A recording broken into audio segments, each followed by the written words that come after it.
ये चित्र वर्ष 1962 का है। दावा किया जाता है कि इस चित्र में इंदिरा गांधी अपने गहने भारतीय सेना को दान कर रही हैं। उन दिनों चीन के साथ युद्ध की स्थितियां बनी हुई थीं। इंदिरा के पिता जवाहरलाल नेहरू की गलत नीतियों के कारण पूरा देश गंभीर संकट में था। और अब ये वीडियो देखिए। जिस समय भारतीय सेना को हथियार, गोला बारूद की आवश्यकता थी, उस समय नेहरू सरकार ने विज्ञापन के रूप में ऐसे कई वीडियो बनवाए जिन्हें उन दिनों सिनेमा घरों में दिखाया जाता था। इन विज्ञापनों में दावा किया जा रहा था कि पूरे देश की महिलाएं सैनिकों के लिए स्वेटर बुन रही हैं, रक्तदान कर रही हैं और अपने सोने के गहने सरकारी कोष में जमा करवा रही हैं। इन विज्ञापनों और प्रधानमंत्री की बेटी को गहने देते देख देश भर में बहुत सारे लोग भावुक हो उठे। उन्होंने भी अपने पुरखों के कीमती गहने दान करने आरंभ कर दिए। डिफेंस इंडिया फंड के नाम से चलाए गए इस अभियान में कुल 22 करोड़ रुपए नकद और अन्य वस्तुओं के रूप में जुटे थे। धन संग्रह का ये अभियान अभी आरंभ ही हुआ था कि चीन ने युद्ध विराम की घोषणा कर दी।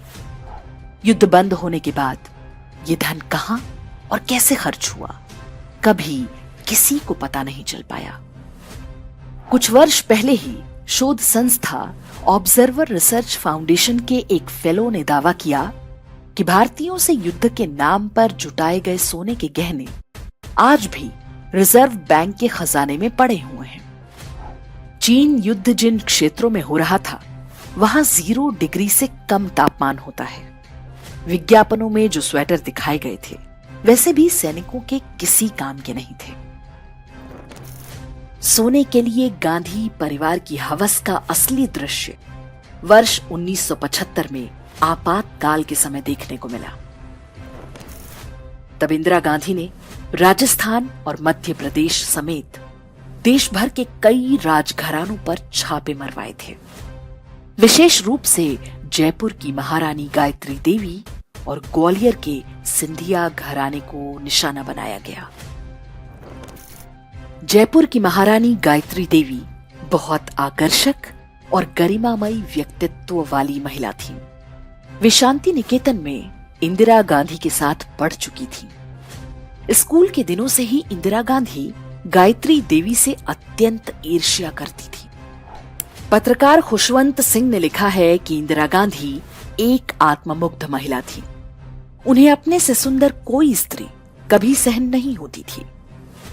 गायत्री देवी भी इसी का शिकार बनी। कहते हैं कि देश भर में राजाओं का प्रिवी पर्स बंद करने का निर्णय भी इंदिरा गांधी की इस ईर्ष्या का परिणाम था। इंदिरा गांधी को संदेह था कि गायत्री देवी के पास बहुत सारे सोने के गहने हैं। इंदिरा के आदेश पर जयपुर में पूरे महल की तलाशी कराई गई। बताते हैं कि जयगढ़ किले को पूरी तरह से खुदवा डाला था, लेकिन कुछ विशेष नहीं मिला। छापेमारी के अंतिम दिन राज परिवार से संबंधित मोती डूंगरी महल के तहखाने में 800 किलो सोना मिल गया। वो सोना वहां पर रखा है, इसकी जानकारी राज परिवार के सदस्यों को भी नहीं थी। ये सारा सोना सरकार ने जब्त कर लिया था। ये आरोप भी लगते हैं कि जो सोना मिला था, उसका एक बड़ा हिस्सा गायब करवा दिया गया था। इंदिरा गांधी की डाह ऐसी थी कि उन्होंने महारानी गायत्री देवी को लगभग 6 महीने तक तिहाड़ जेल में भी बंद करवा कर रखा था। उन पर टैक्स चोरी और तस्करी जैसी धाराएं लगाई गई थी। जेल में वो बहुत बीमार थी, फिर भी इंदिरा सरकार ने उन पर रहम नहीं किया। गायत्री देवी की महानता आप इसी बात से समझ सकते हैं कि जब संजय गांधी की विमान हादसे में मृत्यु हुई, तो उन्होंने सांत्वना व्यक्त करने के लिए इंदिरा गांधी को फोन किया, लेकिन इंदिरा गांधी ने उनसे बात तक करने से मना कर दिया। तो जब प्रियंका गांधी वाड्रा कहती हैं कि उनकी दादी ने देश के लिए अपना सोना दान दे दिया था, तो आप स्वयं अनुमान लगा सकते हैं कि सच क्या रहा होगा। 55 सालों के लिए कांग्रेस की सरकार रही है। किसी ने आपसे सोना छीना, आपके मंगलसूत्र छीने। इंदिरा गांधी ने अपना सोना, जब जंग हुई थी, अपना सोना देश को दिया। चीन युद्ध के लिए सोना देने का ड्रामा हो या सोने के लिए राजघरानों पर अत्याचार, ये सारी घटनाएं नेहरू गांधी परिवार और उसके वारिसों की मानसिकता को बताती है।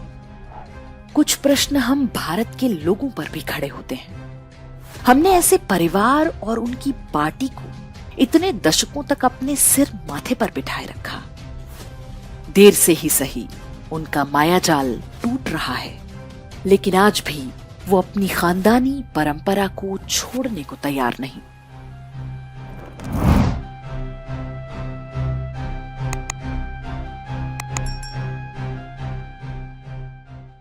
इंडेक्स ऑनलाइन के वीडियो समाज को समर्पित हैं। आप इनको डाउनलोड करके जैसे चाहे वैसे प्रयोग कर सकते हैं। चाहे तो आप हमारे टेलीग्राम चैनल से जुड़ सकते हैं। वहां सारे नए पुराने वीडियो आपको मिल जाएंगे। हमारे सोशल मीडिया लिंक हर वीडियो के डिस्क्रिप्शन में होते हैं। हमारा एकमात्र उद्देश्य हिंदू समाज को जागृत और एकजुट करना है। इसमें सहभागी बने। धन्यवाद।